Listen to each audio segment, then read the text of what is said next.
Assalamualaikum warahmatullahi wabarakatuh. Rekan-rekan penyuluh perikanan dimanapun Anda berada, selamat berjumpa kembali dengan kami, tim media komunikasi penyuluh perikanan Kementerian Kelautan dan Perikanan, yang pada kesempatan yang berbahagia ini akan membagikan sebuah video Zoom meeting yang sudah dilaksanakan oleh tim media komunikasi penyuluh perikanan Kementerian Kelautan dan Perikanan bekerja sama dengan Dewan Pimpinan Daerah Ikatan Penyuluh Perikanan Provinsi Sulawesi Selatan, di mana kegiatan ini sudah dilakukan pada hari Senin tanggal 6 Juli 2020. Ini merupakan kegiatan rutin yang telah dilakukan dan ini adalah sesi ketiga terkait pembelajaran mengenai penyusunan dupak. Pada sesi pertama dan sesi kedua sudah dilalui dan ini adalah sesi ketiga yang nantinya akan menghadirkan dua narasumber, duet maut antara Bapak Fahrul Razi dengan Ibu Marwah Nompo. Tema besar pada sesi ketiga ini adalah mengenai pelaksanaan penyuluhan perikanan. Baik teman-teman, untuk lebih jelasnya, mari kita saksikan rekaman video ini. Terima kasih, tetap stay tune di channel kami untuk mendapatkan informasi yang menarik dan tentunya bermanfaat bagi kita.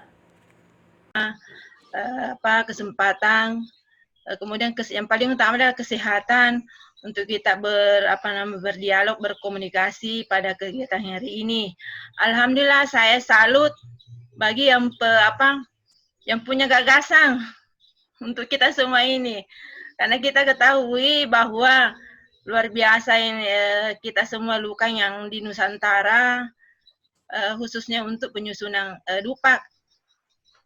Mengingat yang lalu-lalu mungkin banyak yang dipermasalahkan, tapi pada kesempatan ini alhamdulillah karena teman-teman kita yang punya ide, gagasan sehingga membuka wawasan kita yang sebenarnya bagaimana sebenarnya apakah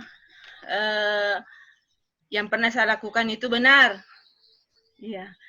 Jadi baiklah, mungkin pada sore hari ini saya akan membawakan yaitu pelaksanaan penyuluhan perikanan. Di mana di sini saya kira sudah banyak dijelaskan oleh Pak Fahrul Razi, mulai dari tahap sesi pertama, kedua ini sangat luar biasa karena sudah dijelaskan sangat mendetail. Jadi di sini tidak ada yang saya juga sebagai pemateri bukan sebenarnya orang pintar, tetapi mari kita sama-sama membuka berdiskusi bagaimana yang sebaiknya.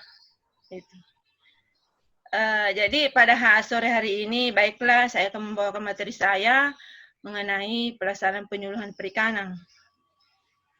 Di sini saya bawakan mengenai demonstrasi cara, kemudian pengkajian, teknologi dan uji coba lapangan. Karena ini pengalaman saya sebagai tim penilai, mungkin banyak kita laksanakan di lapangan, tetapi pada pengusulan di angka kredit hampir boleh dikatakan tidak ada yang mengusulkan. Padahal sebenarnya kita sudah laksanakan. Hanya mungkin yang banyak mengusulkan itu hanya materi, pelaksanaan kegiatan atau kunjungan, anjan sana perorangan, kemudian kelompok. Next. Jadi di sini hubungan metode dengan materi dan teknik penyuluhan. Saya kira ini Pak Fahrul Razi sudah sangat mendetail menjelaskan di sesi pertama dengan kedua. Yang di sini saya ambil itu tadi mengenai demonstrasi. Jadi apakah sebenarnya metode apa yang harus kita lakukan? Di sini adalah cara yang digunakan untuk mendekatkan penyuluhan perikanan dengan sasaran penyuluhan. Saya kira kita sudah melaksanakan semua ini. Namun sebenarnya bagi kita sebagai lukan yang paling bagi kita itu tidak ada pencatatan, tidak ada dokumentasi. Pada saat penyuluhan kredit dari 1 tahun atau 2 tahun mau dikerjakan dalam jangka 1 minggu. Kemudian menyangkut ini materi penyuluhan. Ini mungkin juga kita membuat materi penyuluhan asalkan membuat, tetapi pada kesempatan sudah banyak dijelaskan juga Pak Parul bagaimana caranya membuat materi. Jadi bahan penyuluhan yang akan disampaikan oleh para penyuluh kepada pelaku utama dan pelaku usaha dalam berbagai bentuk yang meliputi. Di sini ada informasi, teknologi, rekayasa sosial, kemudian manajemen, hukum dan kesejahteraan lingkungan. Kemudian penyuluhan. Penyuluhan ini adalah cara mempertemukan sasaran kepada penyuluh. Next. Kemudian penerapan teknologi. Ini ada 4. Ada 4 di sini yang kita bahas, penerapan teknologi dan metode penyuluhan. Yang pertama di sini adalah mendesain uji coba. Nah, ini juga mendesain uji coba. Saya kira apa yang harus kita lakukan setiap kegiatan atau percontohan yang kita lakukan itu harus mendesain bagaimana gambarannya, bagaimana RAB-nya, bagaimana bentuk atau bagaimana kondisi lokasi tersebut. Kemudian mengkaji atau menguji teknologi perikanan.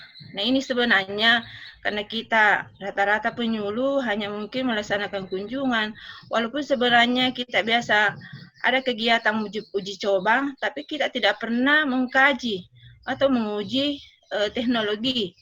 Padahal sebenarnya ini ada banyak yang bisa kita lakukan, utamanya pada IKU 14. IKU 14 itu mengenai pendampingan dari program pemerintah. Jadi banyak-banyak mungkin kita di DAK dinas itu ada kegiatan percontohan. Ini bisa kita lakukan di sini.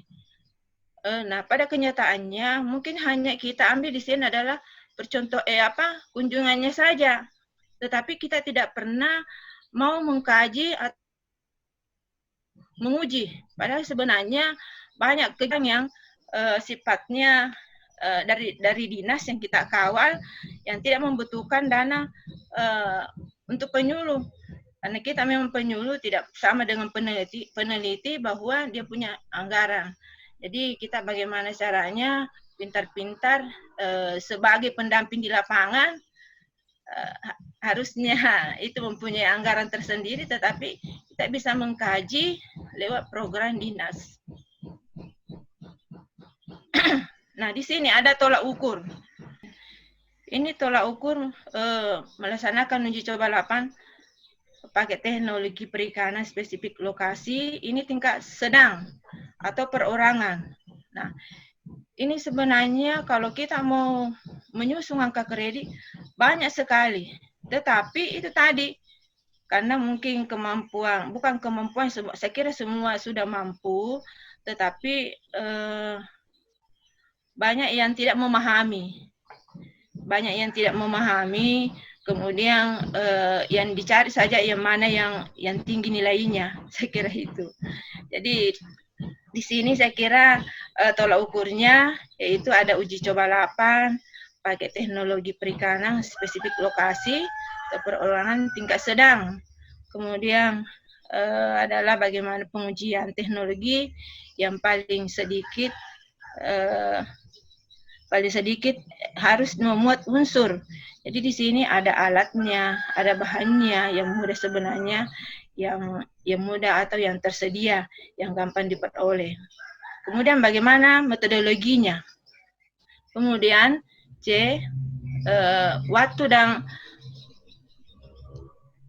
waktunya, kapan dilaksanakan. Kemudian biaya yang dikeluarkan. Nah, ini sini jumlah bukti fisik. Bukti fisik adalah surat pernyataan. Saya kira semua kegiatan ini harus mempunyai surat pernyataan atau formulir 2. Kemudian yang kedua, bukti hasil pekerjaan berupa pelaporan. Nah, di sini berupa pelaporan itu harus ada dokumentasi. Jadi di sini bagaimana tim penilai bisa bisa meyakinkan penyelukan itu bagaimana bisa meyakinkan tim penilai, karena mungkin tim penilai juga berbeda-beda. Jadi kuncinya di sini adalah valid, terkini, kemudian sah. Itu tadi validnya bagaimana, kemudian terkininya tidak kadaluarsa seharusnya tahun ini, tapi karena mungkin tahun lalu harusnya hanya tahun ini sudah dinilai, tetapi karena untuk kegiatan tahun lalu dilupa ganti tahunnya gitu. Padahal kita sudah masukkan dalam penyusunan AK, penyusunan Dupak, makanya sebenarnya itu dinilai, kita sebenarnya sudah menilai sendiri, tapi tim penilai itu tidak menilai, karena itu tadi tidak valid atau tidak terkini. Kemudian tidak sahnya di sini siapa yang mengetahui, otomatis pejabat di dinas. Sebenarnya kalau tidak ada kepala dinas, sekretaris pun bisa, atau kepala bidang. Kemudian kalau umpamanya jangan lupa mengenai dokumentasi. Ini dokumentasi yang paling utama, karena banyak-banyak mungkin hanya kita mengambil punyanya orang atau plagiat, itu juga tidak bisa dinilai. Next. Ini pengkajian atau menguji teknologi perikanan tingkat, saya kira sudah tadi. Next.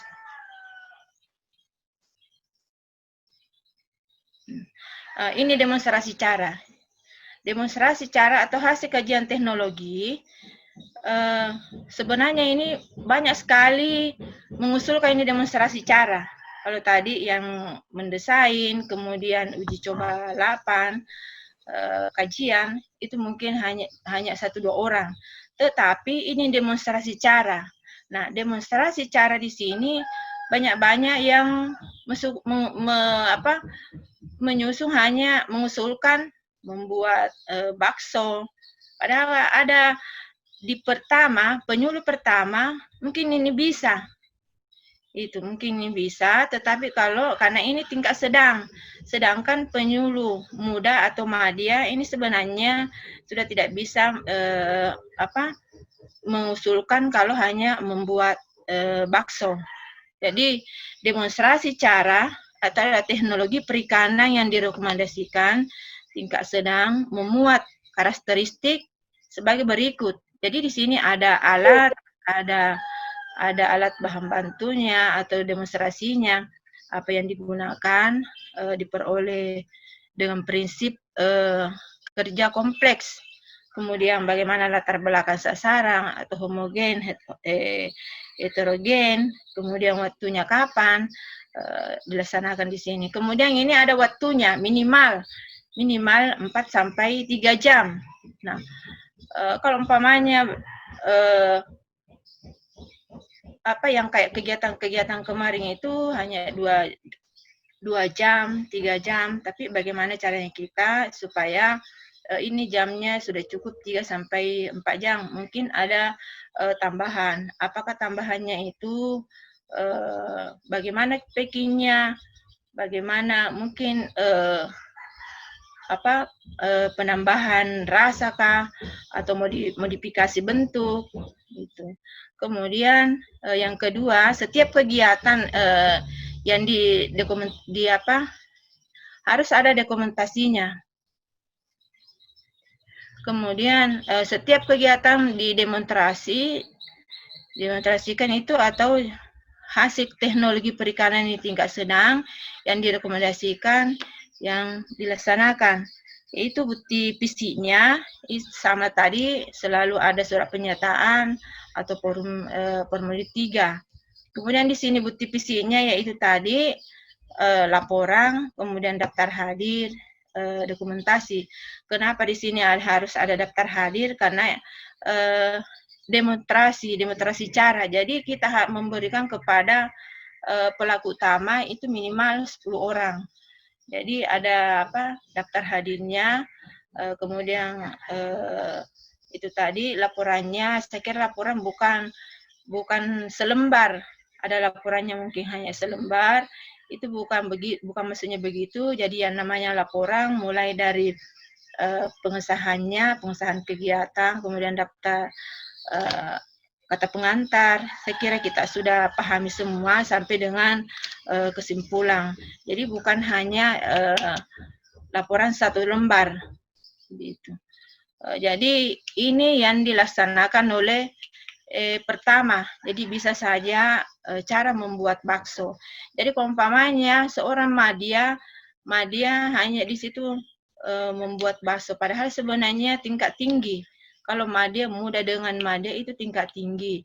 Jadi kadang mungkin tim penilai, kenapa tim penilai tidak menilai saya punya laporan demonstrasi cara, padahal saya sebenarnya sudah mengusulkan lengkap, ada dokumentasinya, ada daftar hadirnya, benar-benar saya laksanakan. Nah itu tadi. Nah ini tadi bahwa sebenarnya yang harusnya kita itu adalah ini bagaimana mengembangkan membuat bakso, bukan hanya membuat bakso toh. Jadi bagaimana mungkin ada penambahannya di sini sehingga kita bisa mendapatkan nilai. Next. Nah ini demonstrasi cara untuk penyuluh perikanan muda dan madya. Nah, ini tadi yang saya katakan bahwa demonstrasi cara ini hanya ada tambahannya di sini. Ada tambahannya, jadi alat bantu saya kira sama semua dengan prinsip kerja kompleks. Kemudian ini waktunya, ini ada waktu. Tadi yang yang penyuluh pertama itu waktunya hanya 3-4 jam. Sedangkan yang penyuluh muda dan ini madya juga bisa laksanakan, ini minimal 5 jam. Jadi 5 jam, makanya tadi saya katakan bahwa yang di muda pertama dia hanya membuat bakso. Terus kalau di muda dengan madya ini namanya berbeda, teknologi pembuatan bakso. Gitu. Kemudian tolak ukurnya tadi, tolak ukurnya yaitu teknologi yang dimaksud di sini berupa teknologi yang tingginya. Jadi tingkat risikonya adalah tinggi, yaitu teknologi yang tergolong memenuhi tingkat kesulitan dalam proses penerapan.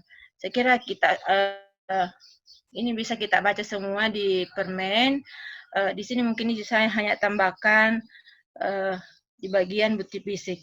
Nah, di sini bagian bukti fisik juga keadaan di sini laporannya bagus sekali, tetapi tidak ada dokumentasi bahwa apakah benar dia laksanakan. Itu. Jadi mungkin di sini dari tim penilai juga mengurangi nilai angka kreditnya. Karena yang sebenarnya itu kita mau melihat prosesnya bagaimana, kemudian adakah orang yang didemonstrasikan. Siapa tahu hanya mengada-ada saja, kemudian absennya juga tidak sesuai. Jadi kuncinya di sini adalah bagaimana untuk meyakinkan tim penilai. Next.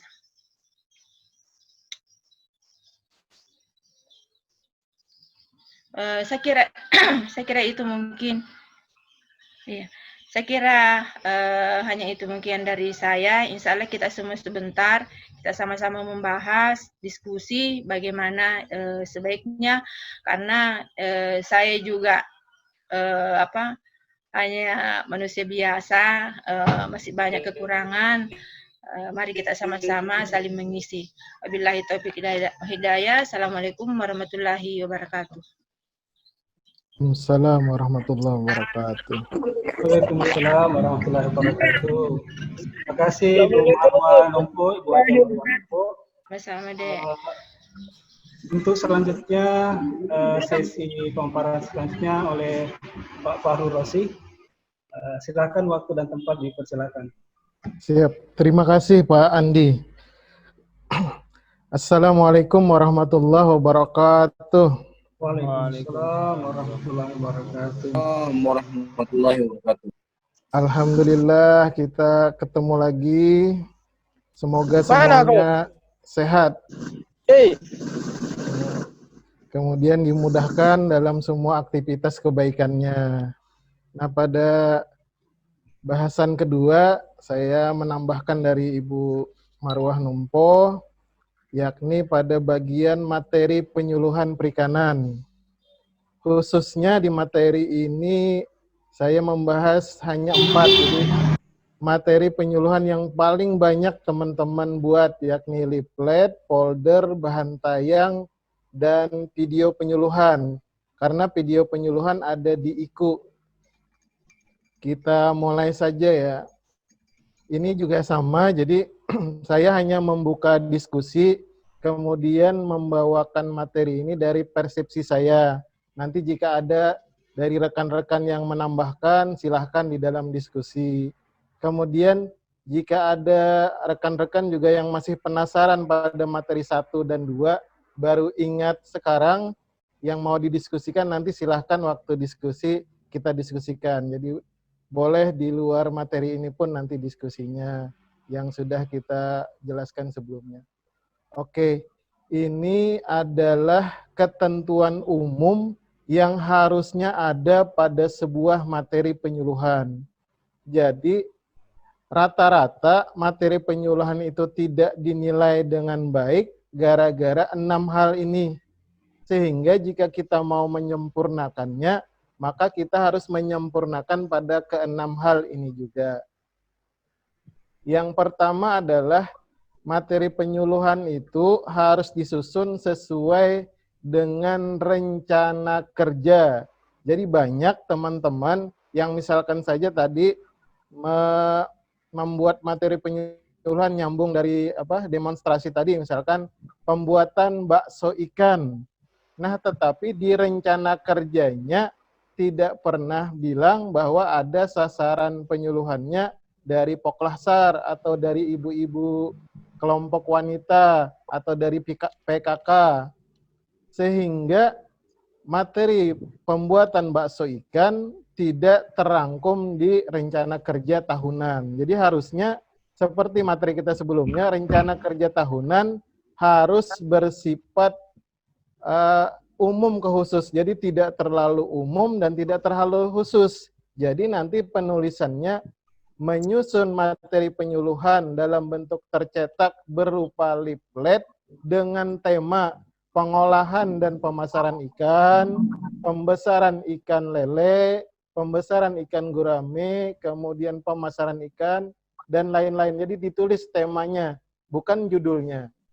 Sehingga nanti harus ada tulisan menyusun materi penyuluhan dalam bentuk yang kita sajikan di Dupak di dalam rencana kerja tahunannya. Nah, jika ternyata rencana kerja tahunannya tidak bisa diedit lagi, maka harus dibuatkan surat tugas. Jadi rumusnya jika sebuah kegiatan penyuluhan yang kita ajukan pada Dupak tidak ada di rencana kerja, maka harus dibuatkan surat tugasnya. Itu yang pertama. Yang kedua, buatlah materi penyuluhan sesuai dengan potensi wilayah. Potensi wilayah di sini maksudnya ada atau tidaknya potensi pengembangan jenis usaha tersebut. Misalkan penangkapan ikan.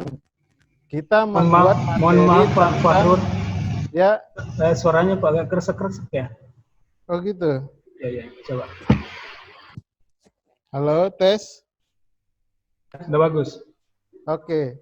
Misalkan saja kita membuat materi tentang alat penangkapan ikan jala, misalkan.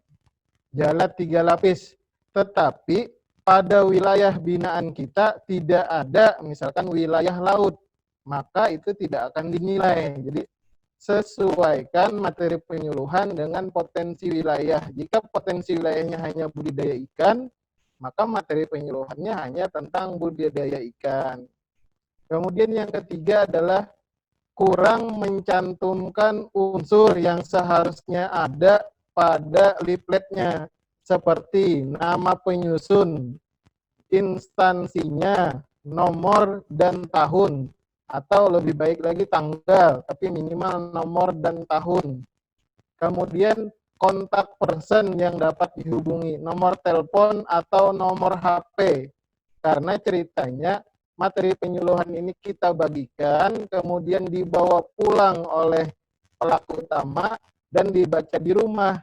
Nah, saat ada permasalahan, kita dapat dihubungi kembali. Maka harus ada nomor telepon atau nomor HP yang bisa dihubungi kembali. Kemudian nomor 4 adalah, nomor 4 dan nomor 5 ini ada indikasi plagiasi atau ada kemungkinan dia mengambil karya orang lain. Mohon maaf Mas Fahrul, Antara nomor 4 dan nomor 5. Ya. So, Halo? ya, mungkin gerak-gerak apa ya itu ya. Oh ya, saya pegang ya. Ya, siap. Oke, terima kasih, lanjut. Oke. Ada indikasi plagiasi. Jadi di sini ditandai oleh 3 hal. Yang pertama, materi penyuluhannya sama dengan penyuluh lain. Jadi copy paste langsung dari punya orang lain. Atau yang kedua, dia copy paste langsung dari internet. Kemudian yang ketiga, daftar pustakanya hanya dari 1 buah sumber atau tanpa daftar pustaka. Karena minimal daftar pustakanya sebanyak 2 buah daftar pustaka, sebaiknya lebih. Nah, ini dari indikasi plagiasi ada 3 hal. Kemudian yang keenam adalah media penyuluhan yang disusun tidak boleh melebihi batas kewajaran. Batas kewajarannya dinilai pada 2 hal. Yang pertama adalah jumlah pelaksanaan pertemuan penyuluhan. Jadi anjang sana, kemudian pertemuan kelompok dan bimbingan pemecahan masalah. Rumus standarnya jumlah materi penyuluhan yang diakui adalah sejumlah 30% dari jumlah laporan pertemuan. Misalkan begini, dia melakukan pertemuan anjang sana sebanyak 60 kali dalam 1 semester. Melaksanakan pertemuan 20 kali. Kemudian melaksanakan bimbingan pemecahan masalah 20 kali. Sehingga jumlah ketiga pertemuan tersebut ada 100 kali. Nah, batasan materi penyuluhan adalah 30% dari 100 kali atau hanya dapat diakui 30 buah. Ini batas kewajaran yang pertama, yakni penggunaan materi penyuluhan pada kegiatan pertemuan penyuluhan. Yang kedua, batasan yang kedua, ini disepakati di Satminkal Banyuwangi. Saya kurang tahu kalau Satminkal lain, tetapi mungkin kurang lebihnya begini.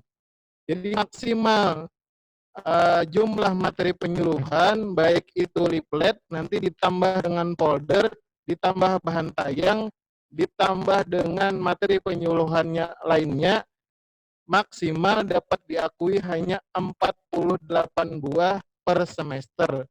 Jadi ada 2 buah batas kewajaran.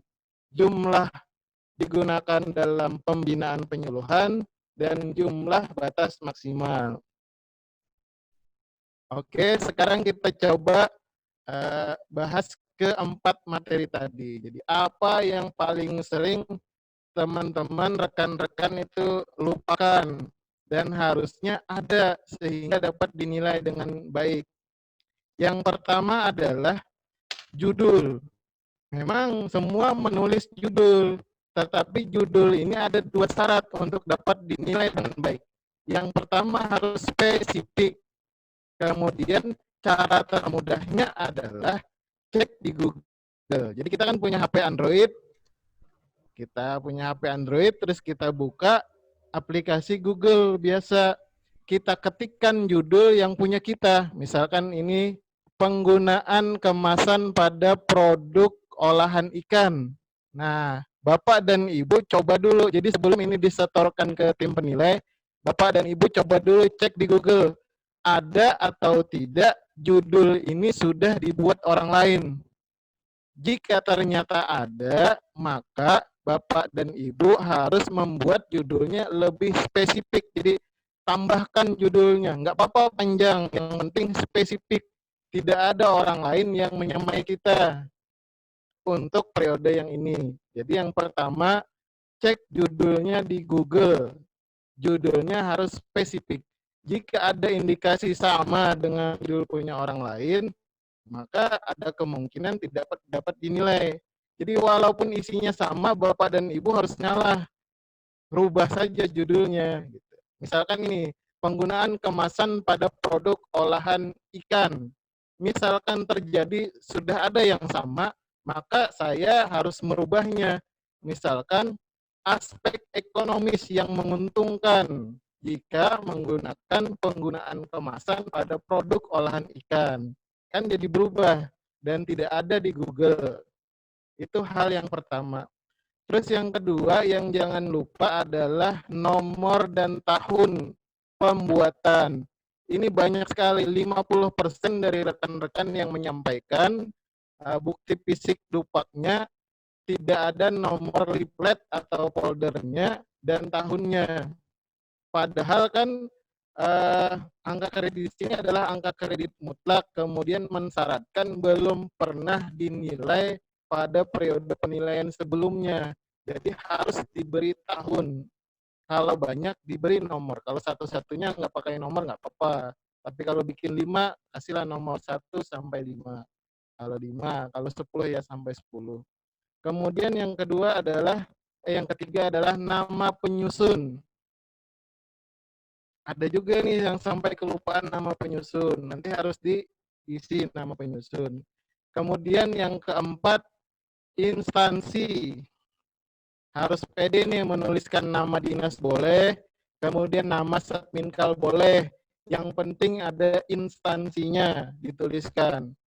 Kemudian yang kelima adalah materi pokoknya. Nah, tim penilai untuk mengukur, jadi mengetes apakah materi ini sudah pernah dibuat orang lain atau belum, dia akan mengcopy kalimat pertama atau paragraf pertama dari materi penyuluhan. Kalau contoh di layar kita adalah ikan merupakan salah satu bahan makanan sampai dengan perikanan. Dia akan mengetikkan di Google kalimat tersebut. Dia akan ketikkan, kemudian jika sama dengan blogger punya orang lain, maka materi kita juga akan terindikasi plagiasi. Maka caranya kita harus merubah kata-kata awal di dalam kalimat pertama. Misalkan begini, ikan merupakan salah satu bahan makanan berprotein tinggi. Kemudian nanti kita rubah menjadi ternyata ikan merupakan bahan berprotein nabati tertinggi yang dapat kita peroleh dengan harga yang relatif murah misalkan. Kan sudah beda tuh. Kasih koma baru lanjut dengan kalimat berikutnya. Sama persis. Nah, jadi tadi jaga indikasi plagiasinya pada 2 hal minimal, judul dan paragraf pertama. Kemudian yang keenam adalah harus ada daftar pustaka. Tadi disebutkan minimal 2. Nah, ini contoh penulisan daftar pustaka yang kurang tepat. Jadi banyak orang menulis http www. Nah, ini di sini dicontohkan, ini contoh yang kurang tepat. Seharusnya yang tepat bagaimana? Nanti kita bahas setelah ini.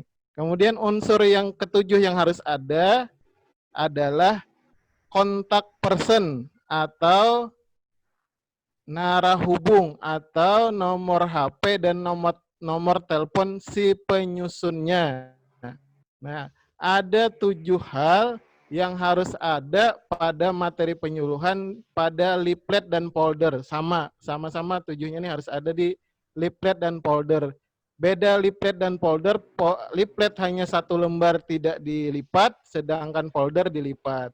Nah, sekarang kita akan membahas lebih lanjut tentang bagaimana seharusnya menuliskan daftar pustaka yang tepat, karena yang ada di halaman ini kurang tepat. Nah, beginilah cara penulisan daftar pustaka yang tepat. Jadi yang pertama, jika kita memperoleh materi penyuluhan itu dengan membaca buku atau copy paste dari buku, maka kita harus menuliskan yang pertama adalah nama penyusun buku, Jika terdiri dari 2 suku kata, maka dibalik, jadi nama belakang duluan, baru nama depan, kemudian baru tahun buku, kemudian judul, penerbit, dan kota penerbit, seperti pada contoh di layar. Kemudian, jika kita mengambil pustakanya dari majalah, berupa jurnal, kemudian buletin atau proceeding, maka cara penyusunannya kurang lebih dengan tadi, hanya harus dituliskan nomor jurnal dan halamannya yang kita kutip di mana. Jadi nama, tahun, judul jurnalnya, kemudian jurnalnya judul tulisannya, kemudian nama jurnal, volumenya, dan halaman berapa. Itu jika dari jurnal. Nah, ini yang dari halaman website internet yang ketiga. Jadi yang pertama, sebetulnya 90% artikel atau tulisan di website itu dapat kita cari sumbernya. Apa yang harus kita cari?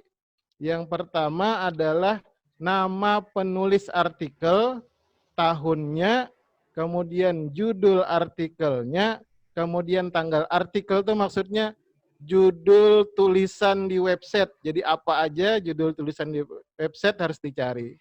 Nah, begini. Misalkan saja, ini kalau mau mencontohkan teman-teman yang kebetulan HP-nya tidak dipakai, jadi yang memakai laptop, coba kita buktikan, coba kita praktekkan bagaimana caranya memperoleh daftar pustaka atau menuliskan daftar pustaka jika materinya, kutipannya, tulisan orang itu, pendapat orang lain diperoleh dari halaman internet atau website.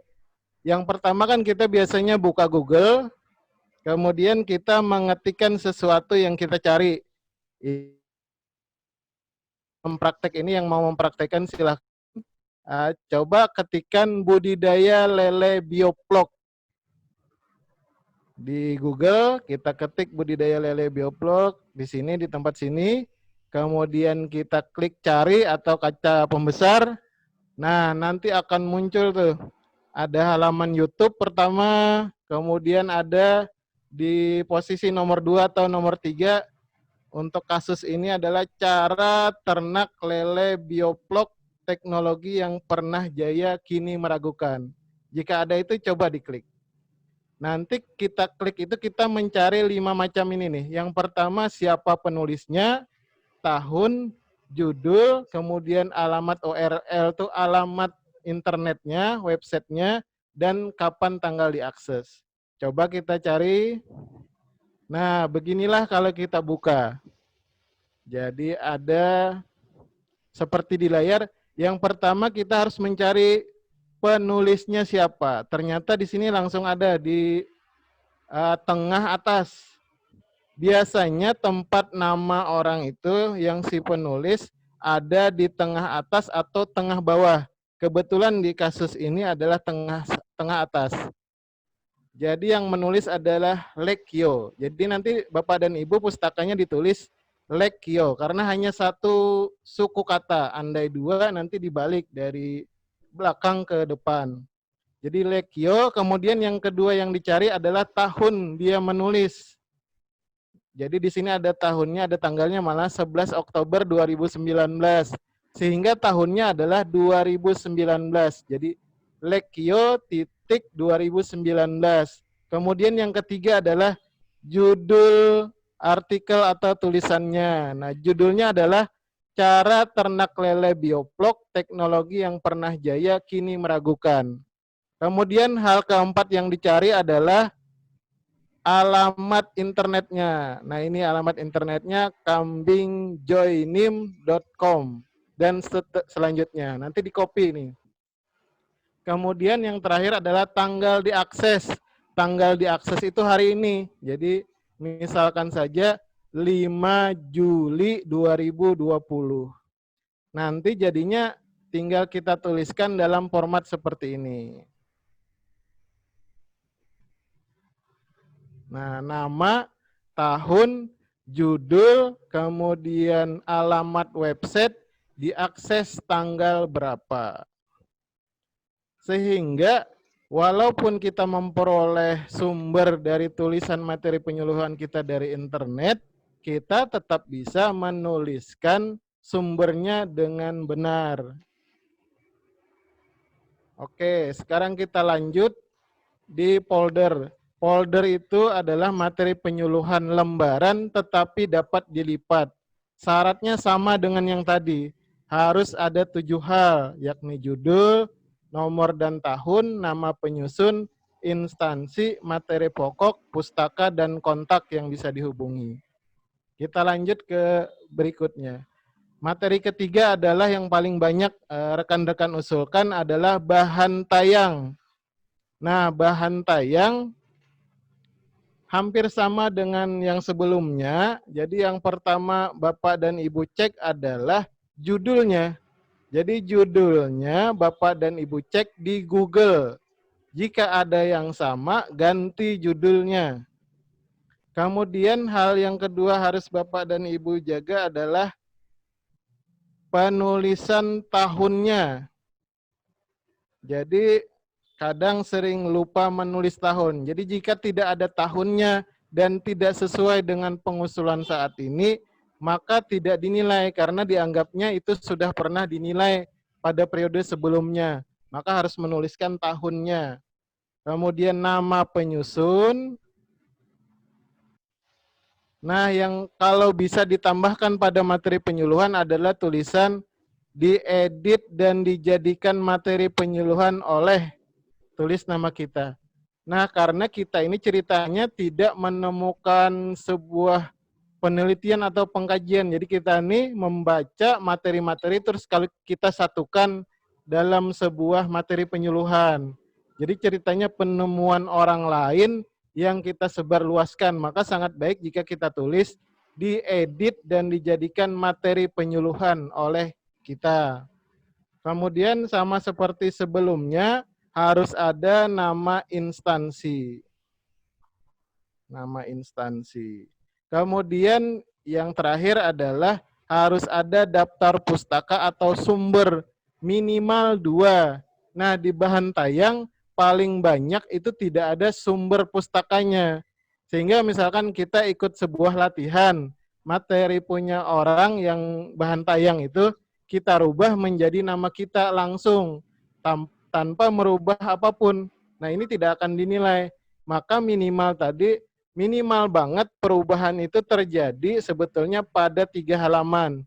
Halaman pertama adalah halaman judul yang harus ada 5 unsur seperti ini. Kemudian harus ada nama orang lain yang jadi narasumber pertama, kita pindahkan ke daftar pustaka atau sumber di halaman terakhir kita. Kemudian yang harus dirubah adalah ini bahan tayang di halaman kedua. Jadi jangan sama persis dengan punya orang yang kita copy. Jadi dikasih gambar atau dikasih ilustrasi atau diagram lainnya sehingga tidak identik sama gitu. Oke, sekarang materi keempat adalah video atau film. Kalau di kami di Satminkal Banyuwangi menyusun video ini sekarang diwajibkan 1 bulan 1. Jadi semua penyuluh di Satminkal Banyuwangi pasti menyusun video dan mengajukan video pada dupaknya. Nah, apa saja yang harusnya ada dan biasanya lupa oleh rekan-rekan? Yang pertama, sama seperti syarat materi sebelumnya. Jadi harus ada judul, nama penyusun, tahunnya, instansi. Jadi banyak yang hanya langsung video tanpa ada tulisan nama yang menyusun, kapan dibuatnya, tahunnya, kemudian instansinya dari mana. Nah, ini seperti ini contohnya. Jadi paling depan harus ada judul, kemudian tanggal pembuatan, dibuat oleh siapa, kemudian dinasnya. Kemudian jika ternyata video kita juga berasal dari potongan-potongan, ada potongan video orang lain, maka sama seperti materi yang lain harus mencantumkan daftar pustaka di ujung video kita. Jadi misalkan beberapa gambar dan potongan video diambil dari mana, dituliskan. Jadi, nah demikian. Oh ya, satu lagi. Jadi di video ini ada ketentuan di peraturan menterinya di Juknis bahwa jika mengusulkan video atau film, maka minimal durasinya harus 15 menit. Nah ini yang harus dijaga. Jadi harus dipanjang-panjangin videonya gitu.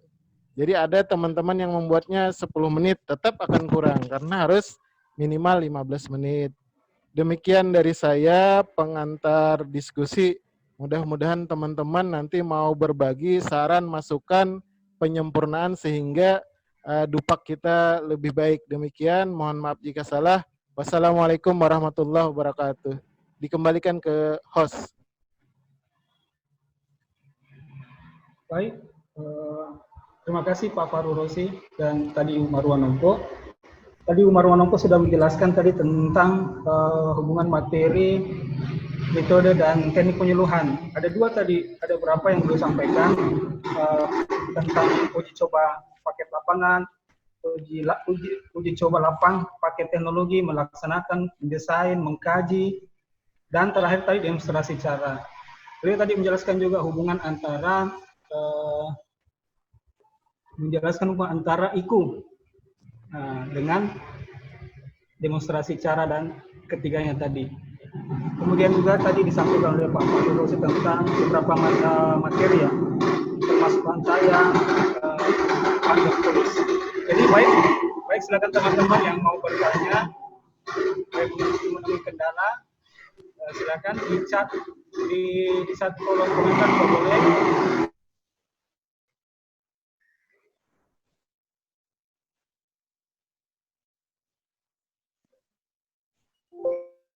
Bang Andi, suaranya Bang Andi. Baik. Halo. Ya, Halo. Ini ada Pak Suardi, mau bicara? Mau tanya? Sebentar Pak, sebentar. Nanti saya persilakan ya. Ini yang ada pertanyaan pertama, apa bedanya bahan tayang dengan PowerPoint? Baik, yang pertanyaan pertama, terus pertanyaan kedua oleh Pak Ahmad Suwardi ya. Pak Suwardi, silakan. Ya, perkenalkan saya Suwardi, penyuluh wilayah Kota Ambagu, BPP Bitung. Ingin saya tanyakan langsung saja ini, Ibu Marwah tadi menyampaikan bahwasanya Demcar harus disertai daftar hadir yang minimal 10 orang. Ini memang sudah ada istilahnya landasan hukum harus minimal 10 orang atau bagaimana? Karena jujur di wilayah kita ketika melakukan Demcar kadang-kadang kelompok tidak semua hadir. Yaitu yang pertama. Yang kedua untuk Mas Fahrul Rozi terkait masalah materi video yang mau diusulkan ke tim penilai apakah dalam bentuk flash disk atau disk begitu. Mungkin cuma itu. Makasih sebelumnya. Assalamualaikum warahmatullahi wabarakatuh. Waalaikumsalam warahmatullahi wabarakatuh. Ya, silakan Bu Marwah dulu ya. Bu Marwah, halo. Bu Marwah. Ya, halo. Ya, silakan. Tadi ada pertanyaan pertama tentang demonstrasi cara. Apakah betul daftar hadir? Apakah ada landasan hukumnya bahwa memang harus daftar hadirnya itu 10 orang? Silakan. Terima kasih. Saya juga mohon maaf karena ini kan saya sebenarnya tidak ada landasan hukumnya, tetapi sebenarnya 75% minimal 75% harus anggota kelompoknya hadir. Kalau umpamanya hanya 50% berarti dianggap bahwa tidak layak kita melaksanakan suatu kegiatan. Itu. Tetapi kalau umpamanya hanya memang 10 anggotanya, ya itu tadi 70% lah yang harus hadir. yang mewakili, tetapi ini tidak ada landasannya. Hanya mungkin dari Pak Harun Rosi juga ini bisa mungkin tambahkan nanti, sebenarnya karena kita ketahui bahwa apa yang sasaran atau tujuan kita untuk melaksanakan suatu kegiatan. Jadi kalau memang kegiatannya hanya dihadiri oleh 5 orang, itu tidak usah dulu dilaksanakan. Mungkin ada kesepakatan di antara anggota kelompok itu supaya bisa hadir ya minimal itu tadi 70%. Kalau memang anggotanya 10 orang, tetapi kalau anggotanya lebih daripada 10, jadi itu kita kalikan adalah 70%. Saya kira itu, Pak. Ya, terima kasih Bu Marwa Nompo. Silakan Pak Harun Rosi, tadi ada 3 pertanyaan juga untuk Bapak. Suaranya terdengar Pak Andi? Suaranya iya, tapi kecil. Oh gitu. Kecil. Mohon maaf tadi speakernya rusak. Terus ini Oh, mudah-mudahan bisa terdengar. Ya, sudah. Bisa. Bagus. Oke, siap. Yang pertama, apakah sama bahan tayang dan PowerPoint? Pada penilaian Dupak sama, Pak. Jadi bahan tayang itu adalah PowerPoint. Karena kalau bahan tayang lainnya nanti ada namanya sound slide. Jadi ada gambar yang dikasih suara. Tetapi karena poin tertinggi itu ada pada bahan tayang, maka walaupun nanti gambar yang diberi suara, nanti usulkan di PowerPoint saja, Pak, di bahan tayang. Karena kita harus pada konsep bahwa jika ada 2 pilihan, maka pilihlah untuk Dupak itu angka yang besar. Biarkan tim penilainya yang menilai mau yang besar apa yang kecil. Jadi untuk bahan tayang sama dengan PowerPoint. Terus yang kedua, bagaimana usulan file edupaknya? Mana yang lebih baik? Apakah dikirim dengan flash disk atau CD? Maka yang lebih baik adalah yang pertama dikirim melalui email, karena nanti edupak dia lewat email, jadi elektronik kan, jadi lewat email, Google Drive. Kemudian yang kedua, untuk cadangannya sebaiknya pakai flash disk, Pak, karena di Satminkal Banyuwangi saja itu semua laptopnya nggak ada yang bisa membaca CD. Yang untuk bisa dimasukkan CD RW juga nggak ada gitu. Jadi paling simpel adalah flash disk untuk kemudahan tim penilai membukanya. Kemudian yang harus hati-hati juga adalah flash disk atau misalkan saja folder yang diekstrak ke WinRAR atau zip, biasanya ada kode bukanya. Nah, ini yang harus Bapak dan Ibu buka dulu, pastikan. Jadi saat mengcopy filenya di flash disk, Bapak dan Ibu sebelum mengirimnya coba dulu di laptop kita atau di laptop orang lain. Karena kadang ada yang kita lupa, jadi tidak membuka untuk semua orang. Jadi saat misalkan saja saat mengirim email, karena tautannya besar, maka nanti ada pertanyaan, apakah tautan link Google Drive ini untuk semua orang atau untuk yang kita kirimi email? Maka nanti kalau ada pilihan itu, Bapak dan Ibu pilihlah untuk semua orang yang memiliki link. Jadi nanti walaupun bukan sekretariat tim penilai, jadi anggota tim penilai pun bisa membukanya, termasuk di flash disk. Karena ada kasus begini, Pak. Jadi saat walaupun flash disk dikirim, flash disknya tidak bisa dibuka karena memakai format RAR yang ada passwordnya. Maka Bapak dan Ibu pastikan dulu di komputernya file di flash disknya dapat terbuka dan ngelink dia. Karena file Excel-nya harus terlink dengan file folder bukti fisik. Demikian dari saya.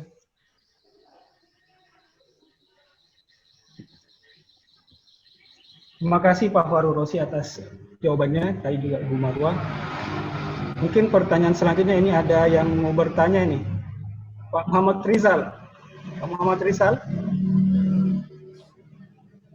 Pak Muhammad Rizal mau bertanya? Pak Muhammad Rizal? Oh iya, baik. Saya bacakan ini pertanyaan dari dari kolom chat yang disampaikan oleh teman-teman. Ini. Atau ada nih, Ibu Asmawati ya? Ibu Asmawati? Iya. Ibu Asmawati? Siap. Ya, silakan. Ibu Ya. Asmawati, silakan. Oh iya Pak, ini yang saya mau tanyakan, boleh enggak kita minta tolong video, contoh video, pembuatan video itu diputar biar kita bisa lihat, karena kami kesulitan untuk membedakan bagaimana membuat video yang tadi Bapak Razi tampilkan dengan apakah video itu kita membuat saat kita mendemonstrasikan sesuatu ke kelompok. Bisa nggak diputar videonya? Ya, kasih banyak Bu Asmawati. Iya Pak. Masih ada yang resen? Ya, baik. Pertanyaan pertama dari Bu Asma, yang kedua ini bahan materi penyuluhan itu apakah harus sesuai dengan rencana kerja penyuluhan? Bahan materi penyuluhan itu apa harus sama dengan rencana kerja penyuluhan perikanan. Terus yang kedua, ini mengenai bahan tayang. Itu adakah syaratnya berapa slide? Mungkin slide maksudnya ya, berapa slide minimal. Kemudian yang selanjutnya, yang ketiga, bolehkah sama materi penyuluhan tetapi tempat yang berbeda, waktu yang berbeda? Mungkin judulnya yang sama. Yang selanjutnya, yang terakhir, yang keempat, nah ini untuk media, bahan materi tercetak ya, seperti folder itu tidak dinilai. Adakah solusi untuk jenjang media ini? Terima kasih, silakan Pak. Mungkin Bu Marwa dulu, lanjut sama Pak Faru Rozi.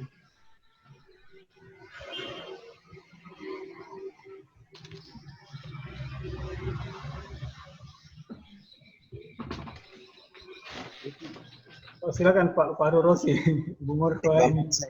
Saja pertanyaanku. Oke, siap Pak. Yang pertama, pertanyaan surat. Bolehkah video diputar? Ataunya boleh. Saya juga belum tahu caranya. Jadi ini kan harus dua langkah nih. Yang pertama membuka window. Kemudian membuka itunya, saya takut tidak tersambung. Jadi jika Bapak dan Ibu, terutama Ibu tadi yang bertanya penasaran, nanti itu aja di link YouTube saya ada tuh contohnya, ada 30 buah contoh tersebut. Konsepsinya begini. Jadi yang dibuat materi penyuluhan itu dua macam, Mbak dan Ibu. Yang pertama adalah materi penyuluhan, misalkan pembuatan bakso ikan. Nah, itu disebut dengan materi penyuluhan.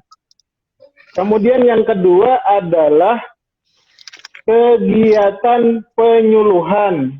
Misalkan kita sedang melakukan penumbuhan kelompok, kita videokan. Jadi dua hal yang bisa dijadikan, diusulkan dalam dupak, yakni yang pertama materi penyuluhan, isinya tuh misalkan tadi pembuatan bakso ikan.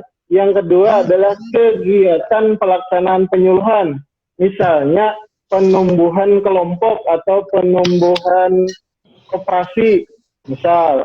Nah, ada dua itu. Kemudian tadi contoh yang ditayangkan di video, mohon maaf belum bisa, tapi nanti saya coba di chat ini linknya yang Ibu bisa klik, kemudian langsung terhubung ke YouTube. Itu yang pertama. Yang kedua, apakah bahan pada materi penyuluhan, judul pada materi penyuluhan harus ada di rencana kerja? Jadi kalau judulnya tidak harus ada, tetapi tema atau topiknya harus ada di rencana kerja. Misal begini, di rencana kerja menyusun materi penyuluhan dalam bentuk leaflet dengan tema pengolahan dan pemasaran ikan. Maka nanti boleh membuat judul di materi penyuluhannya membuat bakso ikan, membuat nugget ikan lele, dan lain-lain. Jadi tetap harus ada di rencana kerja, tetapi bukan judulnya.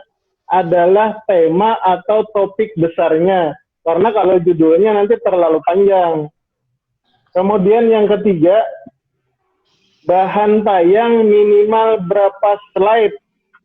Jadi minimal 5, paling minimal. Tetapi di sini adalah yang harus Bapak dan Ibu jaga adalah angka kredit di sini adalah angka kredit mutlak.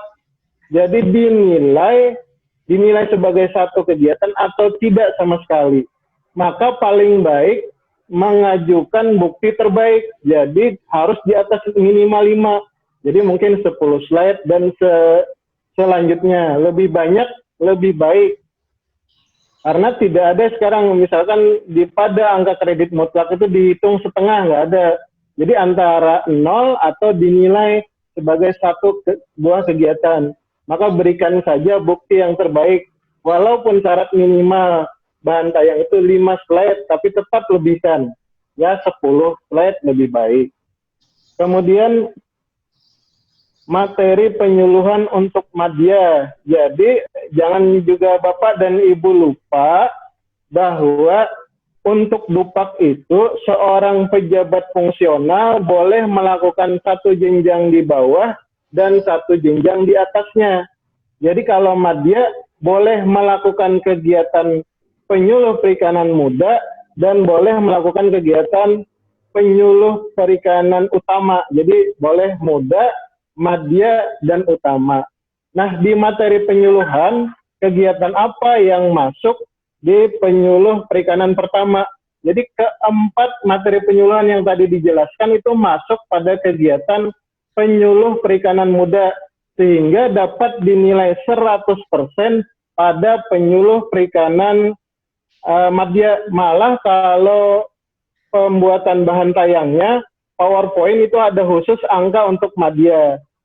Jadi yang pertama itu kalau leaflet 100%, jadi tetap 0,169. Kemudian untuk folder bagi madya tetap juga seperti muda 0,114. Kemudian untuk bahan tayang lebih tinggi dari muda, kalau muda cuma 0,093, sedangkan madya itu 0,139. Jadi angka sendiri ini, ada kegiatan sendiri di madya, penyusunan bahan tayang. Kemudian untuk videonya juga ada angka sendiri untuk madya. Jadi keempat materi yang tadi dibawakan, folder, leaflet, bahan tayang, dan video film dapat dilakukan oleh madya dan dapat dinilai pada jabatan madya. Demikian, Pak Andi. Baik, terima kasih Pak Farurosi. Ibu Marwa ada yang mau ditambahkan? Ibu Marwa? Nggak ada? Ya, enggak. Saya kira cukup. Ya. Cukup ya? Baik. Baik, ini ada pertanyaan lagi dari Pak Muhammad Rizal ini. Ada 2 pertanyaan. Yang pertama, apakah bisa bahan tayang yang dibuat itu bisa dibuat apabila benar dipakai saat membawakan materi penyuluhan? Sebenarnya pertanyaannya mungkin jawabannya terjawab dari pertanyaannya. Yang kedua, video penyuluhan jika dilakukan bersama-sama dengan penyuluhannya, apakah bisa dinilai per orang yang terlibat di dalam video tersebut? Mungkin maksudnya video kegiatan penyuluhannya ya, bukan video materinya.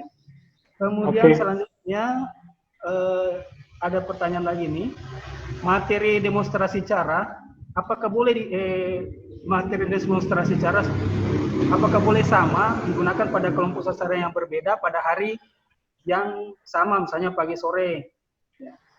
Untuk terus yang keempat, pertanyaan keempat, ini mungkin materi kemarin ya, tentang programa dan buku. Beliau ini punya 3 wilayah kerja, 3 kecamatan wilayah kerja, jadi beliau bertanya apakah bisa menyusun programa dan bukunya sebanyak 3. Ya, mungkin cukup sekian ininya. Silakan siapa dulu, Ibu Marwah atau Pak Farurosi? Pak Farurosi dulu silakan. Oke, siap. Yang pertama, misalkan bahan tayang diajukan disampaikan pada kelompok A. Misalkan saja judulnya adalah pengolahan nugget ikan, misal. Materi penyuluhannya berupa pengolahan nugget ikan, misalkan saja bahan tayang. Kemudian pada kelompok A kita memberikan materi tersebut.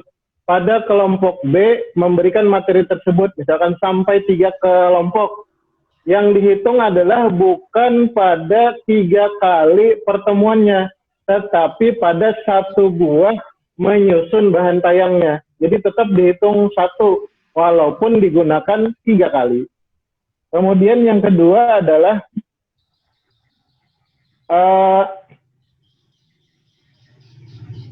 yang kedua tadi tentang video. Oh, video ya. Ya. Video dapat diajukan oleh lebih dari 1 orang, tetapi harus ada perannya, tulisannya di dalam video. Kalau kita nonton film misalkan, kan ada tuh sutradara, pemeran utama, kemudian nanti ada seksi penyediaan alat-alat, kemudian ada nanti penulis narasi, dan lain-lain. Nah, berbagilah peran di dalam tim. Jadi misalkan kita, 5 orang, jadi ada 1 nanti tulisannya sebagai sutradara, ada yang kedua nanti sebagai narator, pemberi materi, ada yang nanti seksi perlengkapan alat-alat, kemudian yang mengambil gambar, nanti dituliskan di video. Ada biasanya kan setelah judul ada tuh tulisan berjalan seperti itu. Nah, kemudian yang berikutnya adalah programa jika lebih dari 1 wilayah kecamatan. Kalau ada 2 nih jawabannya. Yang pertama, kalau ternyata diajukan ke pusat, jadi misalkan yang golongannya 4B ke atas, maka programa yang dinilai hanya 1 kali, 1 buah, yakni programa kabupaten kota. Kemudian jika masih 4A ke bawah, ke Satminkal mengusulkan programanya untuk nilai 2 maksimal. Yang pertama adalah 1 buah tingkat kabupaten kota, yang kedua adalah 1 buah di tingkat kecamatan. Sehingga walaupun kecamatannya 3, tetap nanti dinilainya cuma 1 kecamatan dan 1 kabupaten kota jika menyusun. Nah, tetapi karena sudah dibuat, maka ajukan saja di dalam dupaknya. Walaupun sudah tahu nanti maksimal hanya dinilai 2, tetapi kita akan menyampaikan tadi 4 buah. Yang pertama 1 programa kabupaten kota, kemudian yang 3 buah adalah programa tingkat kecamatan. Jadi tetap saja ajukan, tetapi ajukan juga dengan kegiatan lainnya. Jadi di dalam menyusun programa itu ada namanya penyusunan konsep programa dan pembahasan programa. Jadi nanti ajukan jadinya dari 4 ini kita ajukan ke dalam 8 kegiatan akhirnya nanti. Jadi 4 kali pembahasan dan 4 buah konsep programa. Nanti kalaupun mau dicoret hanya nanti terjadi pencoretan pada 2 buah programa tingkat kecamatan. Tetapi kita akan dapat angka kredit dari 6 kegiatan. 1 programa kabupaten, 1 programa kecamatan, dan 4 pembahasan programa. Jadi kita tidak dirugikan, tetapi bukti fisiknya nanti mendukung. Demikian dari saya. Kembali ke Pak Andi. Ya, terima kasih banyak Pak Rurosi. Ibu Mara mungkin ada yang mau ditambahkan? Ya, makasih. Jadi mohon maaf ini Dinda Pak Rosi. Jadi kami di Satminkal Maros kalau programa itu kami sudah tidak nilai. Tim penilai sepakat tidak menilai programa. Kenapa? Karena programa itu adalah sudah disusun oleh pusat. Makanya mulai tahun ini kami tidak ada lagi yang dinilai. Walaupun sebenarnya ada yang mengusulkan, tetapi kami dari tim penilai tidak ada yang menilai. Nah, kemudian ini ada pertanyaan tadi mengenai demonstrasi cara. Dencar, apakah bisa dilakukan pada kegiatan atau kelompok yang lain? Bisa. Tetapi kalau umpamanya materinya materinya tadi sudah dikatakan oleh Pak Fahrul bahwa materi itu hanya satu, tidak boleh umpamanya satu kelompok satu materi, jadi satu.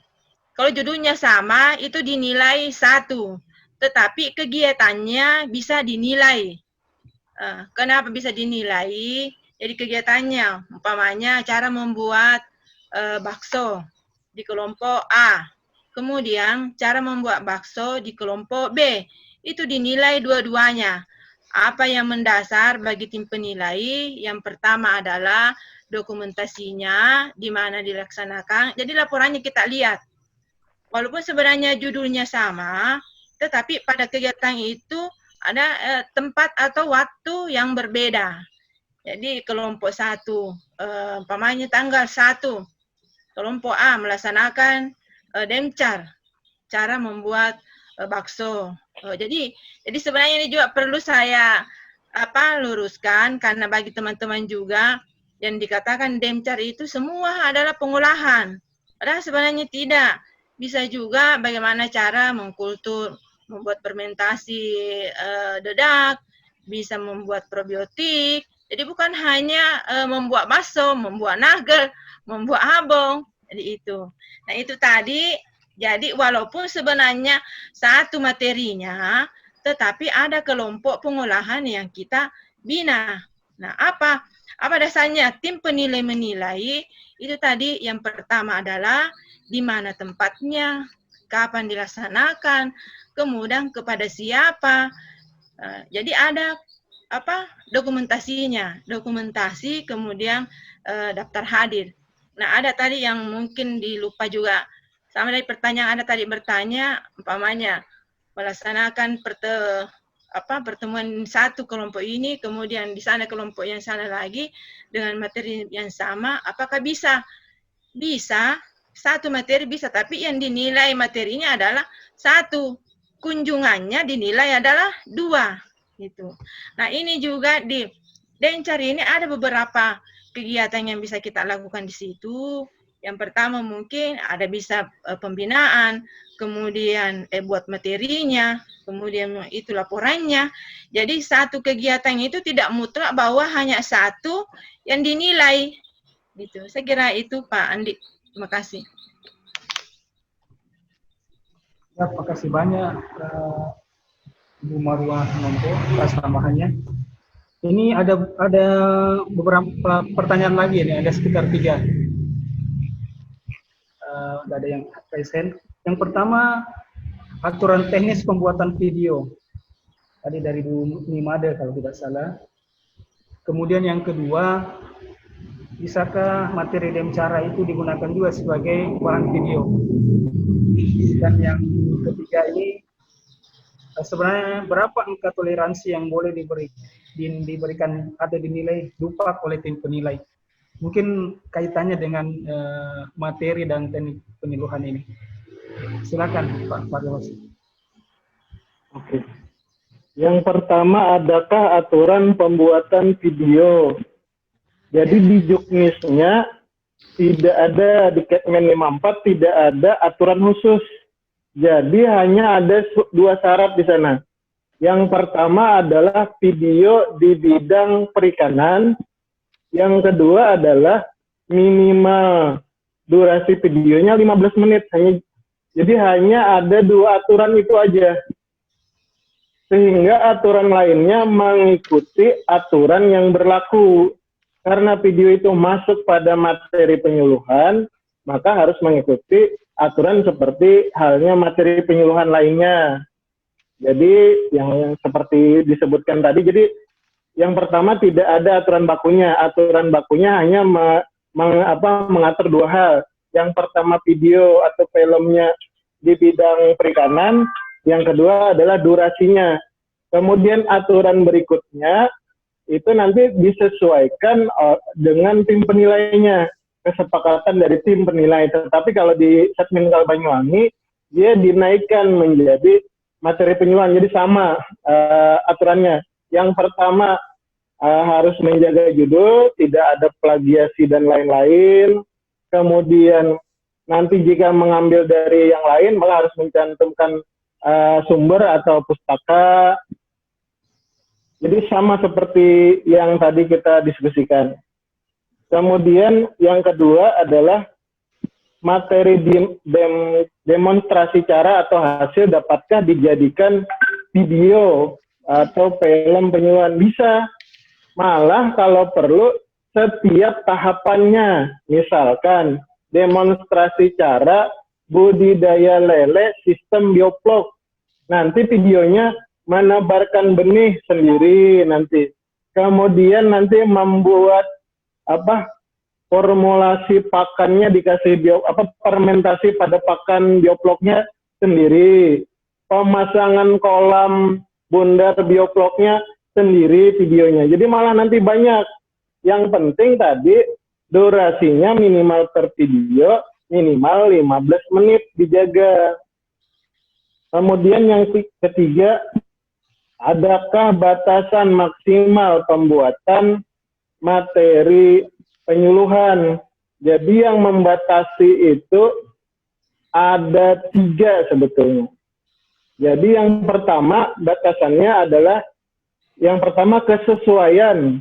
Sesuai dengan rencana kerja dan sesuai dengan potensi wilayah. Jadi semua yang di luar, yang tidak ada di rencana kerja atau tidak sesuai potensi wilayah, hilang tuh. Yang pertama. Yang kedua adalah indikasi plagiasi.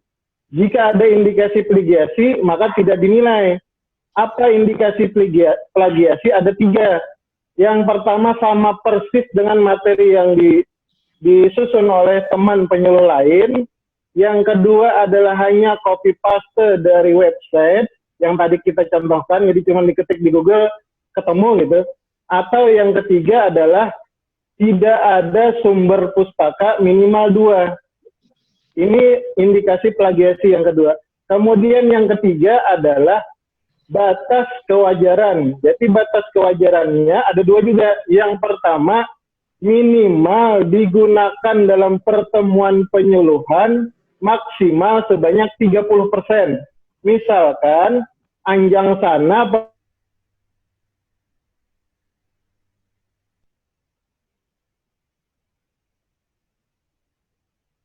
diakui hanya 30 buah.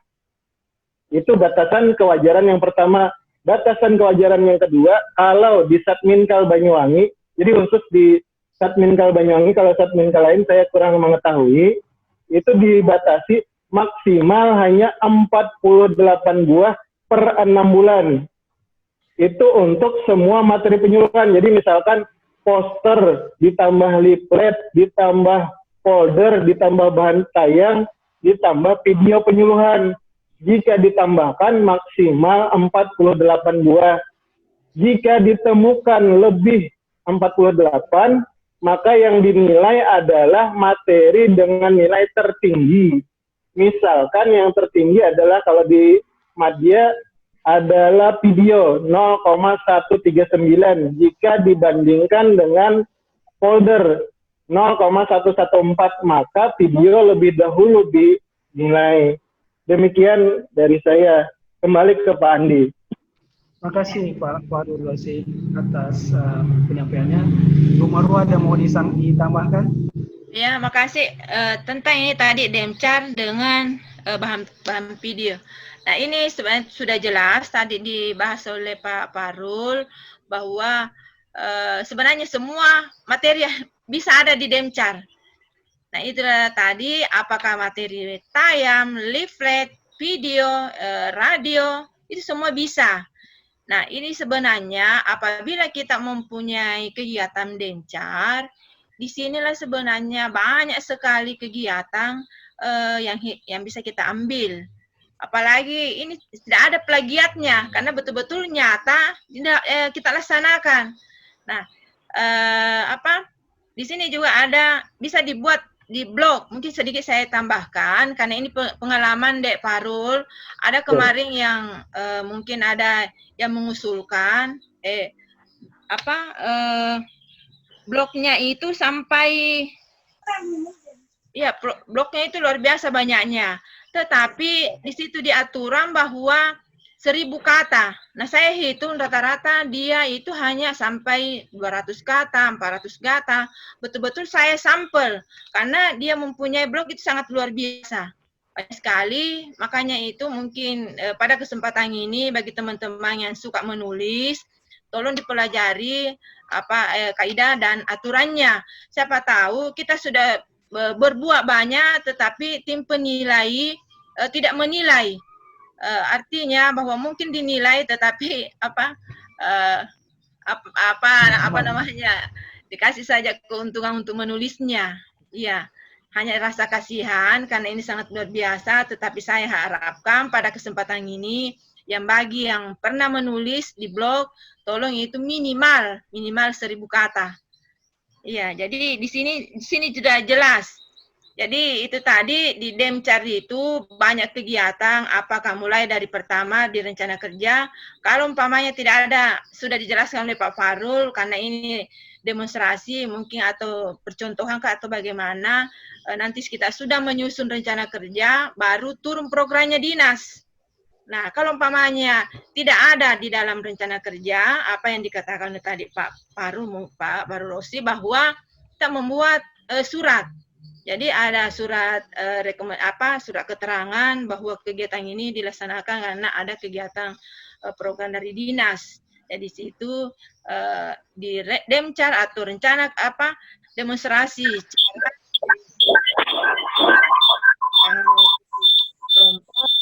karena kita bisa lakukan adalah kunjungan pertemuan kelompoknya, kemudian ada materi beberapa yang bisa kita buat, apakah leaflet, folder, video, blog. Saya kira banyak sekali yang harus kita lakukan.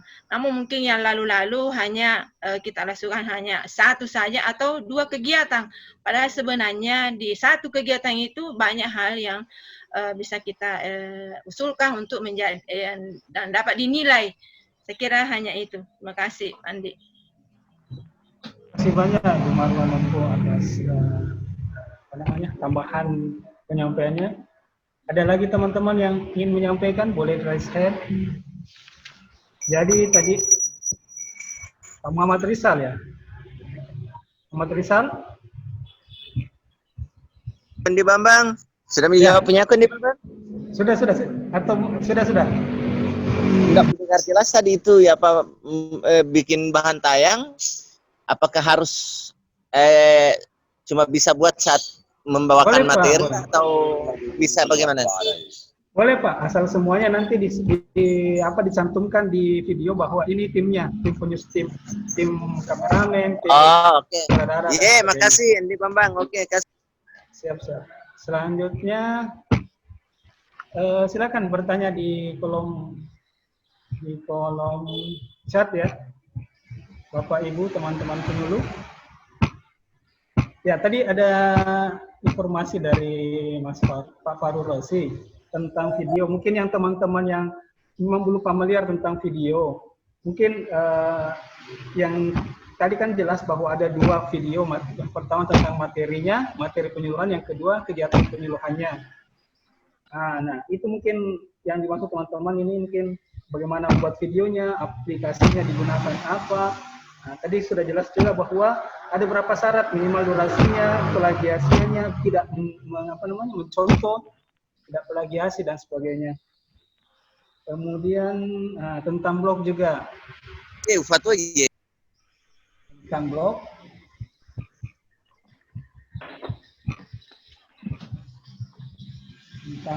Halo. Ya, tentang blog. Tadi disampaikan dari Bu Marwa di Pusat Mingkal Maros, bagaimana masih ada evaluasi terhadap penulis yang menulis di blog.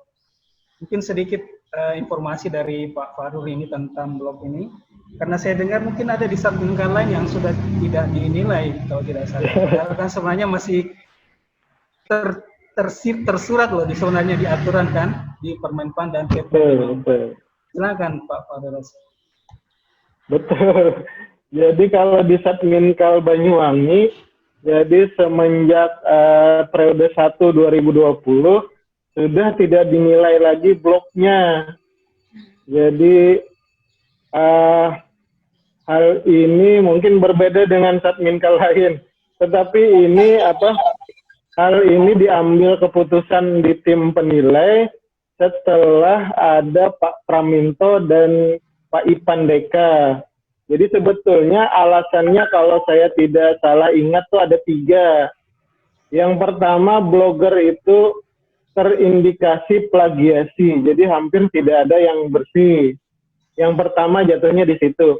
Yang kedua, hampir semua yang mengajukan laporan blogger, jadi memang misalkan saja ada blog itu dikunjungi 500 orang atau 1000 orang per hari. Tetapi saat mengajukan bukti fisiknya, yang bersangkutan lupa menyampaikan bahwa judul blognya telah dikunjungi oleh 500 atau 1000 orang tadi.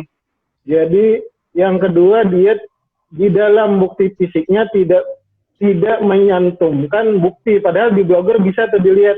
Jadi siapa aja yang melihat hari ini dilihat berapa orang dan orangnya dari negara mana kan bisa tuh. Nah, lupa itu. Alasan ketiga, nah saya lupa 3 alasan tersebut, maka Satminkal Banyuwangi sejak periode pertama 2020 tidak dinilai blogernya. Tapi nggak apa-apa, saya pun sebetulnya tetap mengajukan blogger walaupun sudah tahu tidak dinilai karena teknik. Jadi gini, orang tuh akan merasa kasihan jika kita sudah sangat rajin dan materi kita itu bermanfaat bagi halayak ramai. Jadi misalkan saja tim penilai yang menilai saya, yakin sudah tuh saya yang membuat dan bermanfaat tadi perharinya 500 sampai 1000 orang yang lihat materi saya, tetapi tidak dapat dinilai. Nanti akan menguatkan pada penilaian bukti fisik lainnya. Jadi ceritanya ini semacam seni lah. Jadi jika covernya bagus, jadi pengalih perhatian ceritanya blogger. Jadi nanti biarlah nanti yang dipotong hanya angka dari blogger. Itu teknik saya. Jadi walaupun sudah tahu tidak dinilai, tetap diajukan. Karena tadi pada prinsipnya orang itu akan menghargai proses. Walaupun dia tidak bisa memberikan angka di bagian itu, dia akan memindahkan ke lain, bagian lain. Kemudian berbeda juga kasusnya di blogger dan di programa. Nah di programa kalau tadi di Satminkal Maros tidak dinilai, kalau di Satminkal Banyuwangi juga sudah berkonsultasi pada 2 orang. Dan di dalam rapat pleno Pak Praminto dan Pak Ipandeka pada 2 penilaian yang berbeda. Jadi pada penilaian periode 1 2019, waktu itu mutlak tidak dinilai memang programa, tetapi saya menyampaikan 5 buah peraturan yang membuatnya harus dinilai. Karena kalau tidak ada programa, maka rencana kerja otomatis hilang. Siapapun yang beranggapan bahwa programa tidak dinilai, hanya programa pusat, maka rencana kerja juga rencana kerja pusat. Karena rencana kerja itu adalah kolom pada bab 4 programa cara mencapai tujuan atau rencana kerja tahunan. Nah, waktu itu 2 orang di tim penilai kami berpendapat sama. Kemudian Pak Praminto juga memberikan pendapat sama. Memang harus ada rencana kerja dan rencana kerja harus dibuktikan mulai disusun oleh programa. Tetapi di sini diberikan batasan kemarin itu 3 kalau nggak salah. Yang pertama batasannya, secara umum programa harusnya dinilai hanya 1 per tahun. Batasan yang pertama. Yang kedua, programa dapat dinilai di atas 1 per tahun jika komposisi angka kredit dari semua unsur di persiapan tidak lebih dari 20%. Jadi rata-rata unsur persiapan dihitung 1 per tahun karena mencukupi unsurnya tidak boleh. Jadi seluruh nilai, misalkan nilai untuk seseorang itu dinilai angkanya 10 angka. Nah, untuk persiapan hanya maksimal 20%, 2 angka saja dari persiapan. Nah, di situ sulitnya. Nanti maka rata-rata nanti mengolah data, programa, kemudian perencanaan usaha bersama, semuanya hanya dinilai 1, karena melebihi formasi 20% dari angka persiapan. Sedangkan jadi rumusnya persiapan tidak boleh lebih banyak dari pelaksanaan. Jadi itu aja yang membatasi. Sehingga disepakatilah waktu itu programa tetap dapat dinilai di Satminkal Banyuwangi. Tetapi sama seperti hal yang pertama, teman-teman jadi niatnya membuat programa itu walaupun tidak dinilai sebagai konsep programanya, yang pertama niatnya untuk memperkuat rencana kerja tahunannya, yang pertama. Yang kedua untuk menghidupkan pembahasan programanya. Jadi banyak kegiatan-kegiatan lain yang bisa hidup gitu. Tapi namanya juga usaha. Kalau nggak dinilai ya, yang penting sudah berusaha. Ya, begitulah. Demikian. Kembali ke Pak Andi. Baik, makasih banyak Pak Farurosi. Ini sebenarnya yang beberapa sesi dapat trik-trik tertentu ini. Saya dapat trik yang pertama tadi, walaupun sudah tahu bloknya mungkin tidak dinilai, tapi kan paling tidak kan tim penilai itu ada yang tidak dinilai ya, blok lah yang tidak dinilai, jadi bisa yang lain bisa dinilai full, yang bloknya tidak dinilai, kan gitu sebenarnya. Terus yang lain tadi ada triknya lagi bahwa bagaimana membuat angka kredit itu menarik, rapi, sehingga tim penilai itu jadi nyaman. Ini juga nyaman ya, salah satu tim penilai. Baik, ini ada Yolanda ya, silakan Bu Yolanda ya, silakan. Mau bertanya, Yolanda atau Rofiana? Halo, Yolanda, Ibu Yolanda atau Ibu Rofiana? Ini raise hand. Ya silakan, Ibu Yolanda ya. Rofiana. Kalau di chatnya, mohon izin Bang Andi. Silakan. Siapa ya? Faisal, izin bertanya. Faisal, silakan. Wah, jauh ini. Itu. Baik, assalamualaikum warahmatullahi wabarakatuh. Waalaikumsalam. Kak Farur, Kak Andi, Bu Marwa. Waalaikumsalam warahmatullahi wabarakatuh. Dan kawan-kawan. Sedikit ini Kak Farur terkait dengan PowerPoint tadi, bahan tayang. Kan banyak nih bahan tayang nih dari seminar-seminar, macam-macam materi ya. Nah, ini yang artinya Faisal sering pakai karena materinya kan menarik dan sesuai dengan keadaan di lapangan. Nah, jadi di bagian depannya itu saya ganti. Walaupun isinya orang punya kan, bukan Faisal yang bikin. Nah, tetapi di akhir PowerPoint tetap sumbernya Faisal tuliskan, diambil dari sumbernya dari itu yang menayangkan pertama kali. Jadi sumber dari PowerPoint ini dari orang yang pertama tadi. Apakah ini tidak menyalahi aturan? Artinya ini dibolehkan atau tidak? Nah, itu yang pertama. Pertama ya. Terus? Betul tadi apa yang disampaikan oleh Kak Farur terkait dengan programa. Dengan Bu Marwa, sepertinya kita berbeda-beda dengan Satminkal yang lain. Nah, tetapi seharusnya kalau saya artinya terkait dengan programa ini, ya jelas tidak mungkin kita mau pakai programa nasional. Ya kan? Karena programa nasional itu akan berbeda dengan programa yang ada kita di daerah. Artinya, pernah Faisal dengar dari Pak Praminto, program ini tetap akan dinilai, tetapi jangan dipublikasikan. Artinya tidak ditandatangani. Berupa draft itu, tapi tetap boleh dinilai. Mungkin itu Bu Marwa. Demikian. Terima kasih banyak. Assalamualaikum warahmatullahi wabarakatuh. Waalaikumsalam warahmatullahi wabarakatuh. Ya, silakan Pak Farurosi dan nanti Bu Marwa yang nyambung lagi, silakan. Oke. Yang tadi tentang materi penyuluhan berupa bahan tayang yang diperoleh dari misalkan pelatihan, seminar atau webinar, dapatkah dijadikan dupak kita karena sudah disampaikan sesuai dengan kebutuhan pelaku utama di wilayah. Yang tadi sudah benar, jadi yang pertama adalah memindahkan nama sumber awal ke belakang menjadi sumber pustaka. Tetapi harus ditambahkan 2 langkah lainnya. Jadi kalau langkahnya itu sebetulnya ada 3. Jadi triknya yang pertama adalah membuat materi penyuluhannya menjadi materi kita. Nama kita di depan kan, tetapi kita tidak mungkin menuliskan disampaikan oleh kita atau dibuat oleh kita. Maka paling baik di depan nama kita itu kita tulis diedit dan dijadikan materi penyuluhan oleh Faisal Riza misalkan. Maka siapapun yang mau nuntut nggak akan bisa nuntut, kita cuman mengedit sedikit kemudian menyampaikan, karena kita ceritanya satu-satunya jabatan fungsional yang boleh menyebarkan informasi tentang kelautan dan perikanan kepada masyarakat luas.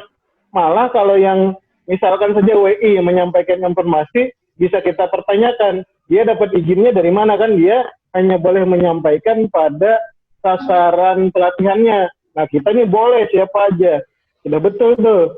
Maka trik pertama, sebelum nama kita tulislah diedit dan disampaikan oleh kita. Yang kedua tadi, nama orang yang menyusun pertama dipindahkan ke belakang dan menjadi sumber. Sudah betul. Tetapi hal ini nanti tetap tidak akan menutup plagiasi.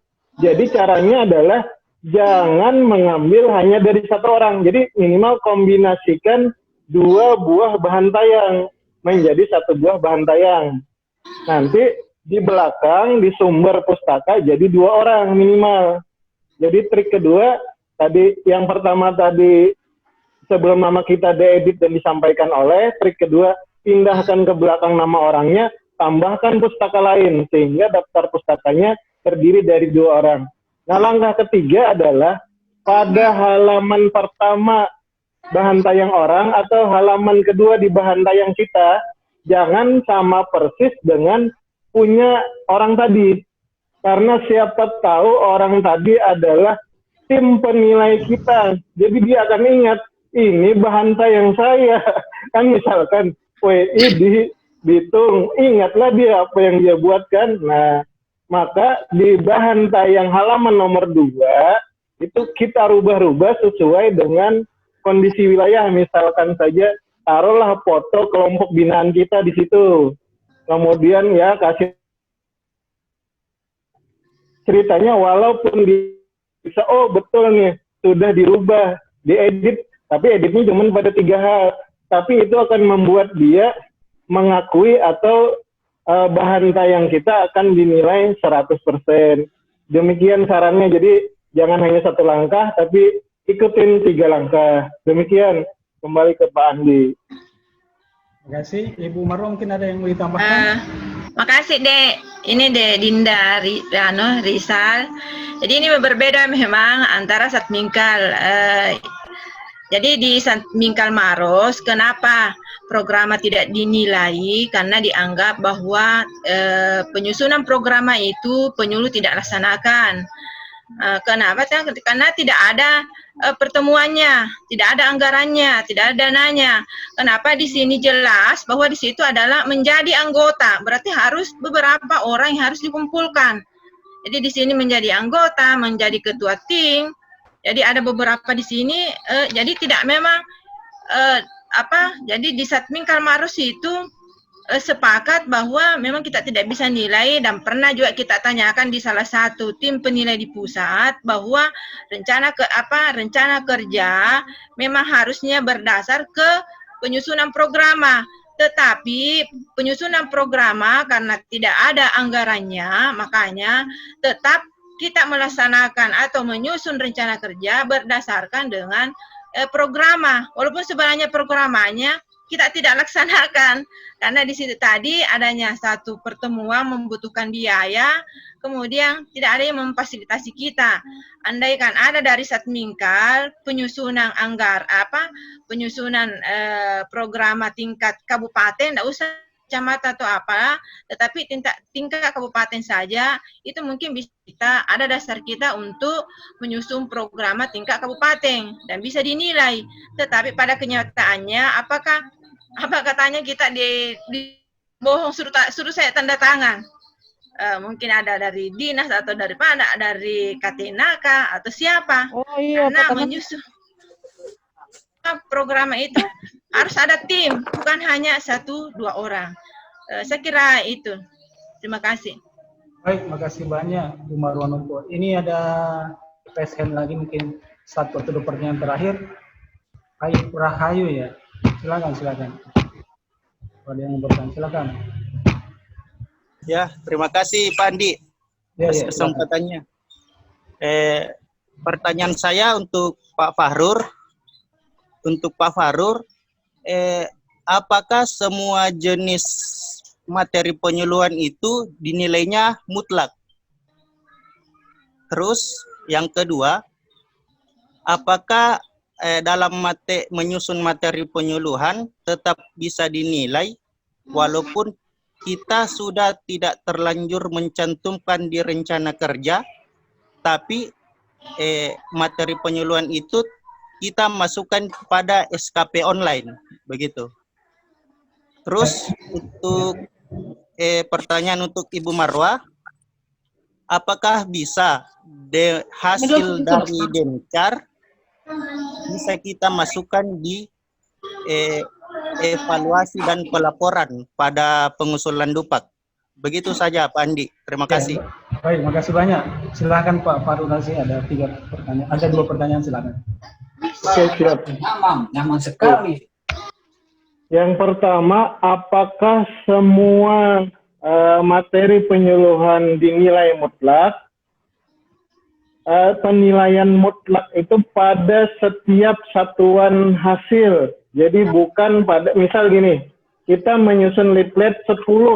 Jadi bukan 10 ini yang disebut mutlak. Mutlak dinilai 10 atau 0, enggak. Tapi setiap satuan hasil. Jadi setiap satu buah leafletnya dinilai masing-masing. Jadi bisa saja ternilai 9 dari 10, dinilai 9 saja. Karena yang satu misalkan plagiasi, misal. Jadi yang dimaksud mutlak itu per satuan hasil atau per satu buah materi penyuluhan, 1 buah leaflet, 1 buah folder. Jadi masing-masing, tidak dihitung secara umum ke 10 yang disusun. Itu yang pertama. Terus yang kedua, apabila di rencana kerja penyuluhan tidak ada menyebutkan menyusun materi penyuluhan, apakah boleh? Jawabannya tidak boleh. Tetapi apakah tidak boleh ini memberatkan? Kan nggak berat. Begini ceritanya. Kan rencana kerja itu kita buat di Januari ya, konsepsinya. Awal Januari. Kita setor jadi Edupak di bulan Juni. Ada 5 bulan kan? Kemudian rencana kerja itu ada misalkan 6 halaman. Masa halaman nomor 2, nomor 3, nomor 4, nomor 5-nya nggak bisa diganti? Bisa kan diganti? Kan yang tidak bisa hanya halaman tanda tangannya. Jadi bisa aja fleksibel. Jadi apa ya? Jangan terlalu memegang teguh prinsip. Padahal itu sesuatu hal yang mudah. Jadi kuncinya saat mau mengajukan Dupak atau Edupak, lihat seluruh kegiatan kita, kemudian cek lagi di rencana kerja sudah masuk atau belum. Jika belum, maka kita harus berbesar hati mengedit rencana kerjanya. Kan di laptop kita ini. Mana ada tim penilai yang bisa menerawang bahwa rencana kerja ini dibuat di bulan Juni, bukan Januari, kan nggak ada. Mereka hanya melihat bukti fisiknya. Kemudian konsepsi kedua, rencana kerja itu tidak lepas dari IKU. Jadi sama seperti pemaparan saya yang pertama. Jadi rencana kerja itu harus terdiri dari 3 bagian minimal. Yang pertama adalah seluruh butir kegiatan di Permenpan, di jabatan kita, yang mungkin dapat dilaksanakan 1 tahun. Yang mungkin aja, yang kira-kira dapat. Tapi tidak mesti harus dilakukan, yang kira-kira aja bisa kita lakukan. Jadi mungkin bisa dilakukan, mungkin tidak. Tapi kira-kira ada kemungkinan bisa dilakukan. Itu yang pertama. Yang kedua, semua target IKU individu di dalam jabatan kita. Juga harus dimasukkan di dalam rencana kerja. Yang ketiga adalah semua target SKP. Orang sering beranggapan, IKU sama dengan SKP. Beda jauh. Coba kita bayangkan. Di IKU adalah memfasilitasi akses informasi. Di SKP bunyinya menyusun materi penyuluhan berupa leaflet, folder, bahan tayang. Kan tidak ada di IKU kan, tapi ada di SKP. Nah, rencana kerja itu harus minimal memuat 3 buah. Tadi semua butir kegiatan yang mungkin dilakukan dalam setahun, kemudian semua target ikut, semua target SKP. Nah, ditambah lagi 2 hal. Yang tadi yang minimal ada itu 3 macam. Tambahan 2 halnya, yang pertama adalah seluruh kegiatan yang ada di program nasional. Jika ada di tempat kita, maka harus ditambahkan rencana kerja. Yang kedua adalah semua kegiatan yang menjawab permasalahan di pelaku utama. Misalkan pelaku utamanya ingin mengakses KUR di Bank Republik Indonesia. Nah, kita jawab di rencana kerja kita dengan sebuah kegiatan. Jadi begitu jawaban singkat dari saya. Mudah-mudahan mencerahkan. Terima kasih. Kembali ke Pak Andi. Silakan, Bu Marwa silakan tadi. Makasih, Dek. Jadi ini mengenai apakah hasil dencar bisa dilaporkan atau bisa dievaluasi. Saya kira bisa. Jadi nanti ada sesinya ada sesinya khusus untuk mengevaluasi. Jadi semua kegiatan yang kita laksanakan itu kita harus evaluasi. Makanya sebenarnya tim penilaian maghrib nih. Tim penilaian di pusat itu harus dia mau tahu bagaimana persiapan, bagaimana perencanaannya, pelaksanaannya, kemudian evaluasinya bagaimana. Jadi jangan langsung ada evaluasi, tidak ada pelaksanaan atau tidak ada perencanaan, langsung ada evaluasi. Saya kira sebenarnya ini ada yang bertanya juga ini Pak Paru mengenai satu materi dengan beberapa media. Materi yang umpamanya pembuatan bakso, tetapi dia bisa video, dia bisa leaflet, dia bisa tayang. Itu katanya bagaimana? Apakah bisa dinilai keseluruhan? Terima kasih. Oke, siap. Menyambung yang Ibu Marwah. Jadi, jika judulnya sama, maka hanya dihitung sebagai satu materi penyuluh. Dibutuhkan kreativitas. Jadi, judulnya harus dibuat spesifik masing-masing. Nah, jika dalam penilaian itu ditemukan sama persis, misalkan leaflet dan folder, jadi materi penyuluhan itu sebenarnya digolongkan pada 3 macam. Yang pertama tercetak, tertayang, kemudian terdengar. Jadi tidak boleh pada kelompok yang sama. Misalkan leaflet dan folder itu pada kelompok yang sama-sama tercetak. Jadi tidak boleh dihitung 2 kali, tapi hanya cukup dihitung 1 kali. Tetapi saat video penyuluhan kan tertayang, tapi nanti dia samanya dengan bahan tayang. Jadi kalau bisa tadi diberi kekhususan. Jadi misalkan pengolahan bakso ikan metode sederhana 1 buah, pengolahan bakso ikan milenial. Itu kan berbeda tuh. Yang satu baksonya warni, yang satu baksonya bulat biasa kan. Demikian dari saya. Terima kasih Pak Rurosi. Ini trik baru lagi nih. Walaupun tema besarnya misalnya budidaya ikan nila, tapi ikan nila organik misalnya. Iya, bisa. Bahan ininya ikan nila, sedap manis misalnya olahannya dan sebagainya kan. Itu bagaimana mengemas judulnya, mengemas judul materi supaya tidak sama. Supaya tidak sama di tim penilai. Intinya kan sebenarnya bagaimana memposisikan diri kita sebagai tim penilai. Itulah yang ini.